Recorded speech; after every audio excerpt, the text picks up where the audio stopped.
In this video, we show you how you can use EMBEDCHAIN and AI to query your own databases in the web browser.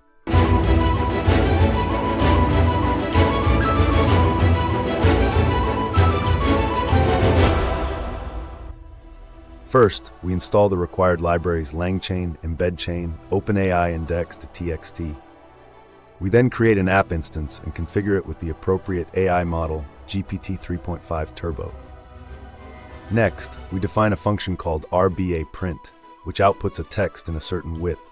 Then we define a function called upload, which uploads all files in the upload folder and adds them to the app.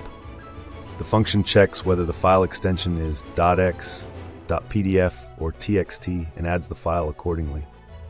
We then define a function called backupdb, which creates a backup of the DB directory and all the files it contains as a zip file with a timestamp.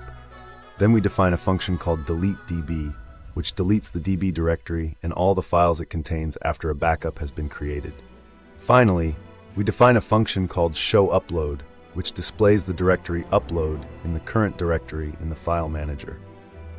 In an infinite loop, we ask the user to enter a query. Depending on the user's input, the corresponding function is called. If the user enters upload, all files in the upload folder are uploaded. If the user enters delete, the DB directory and all the files it contains are deleted.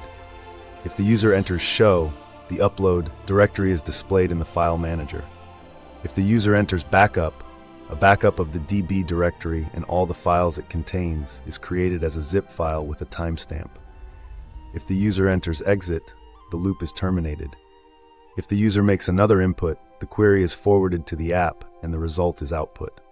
We use API keys in this video, but they are for illustrative purposes only and are not real. We would like to point out that you can register on crowdcompany.net for just €1 to create your own AI solution for your company without having to invest a lot of time or money.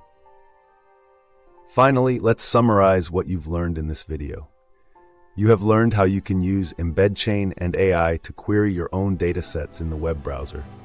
If you have any questions, you can contact us by email at any time. Thank you for watching, and we look forward to seeing you again in the next video.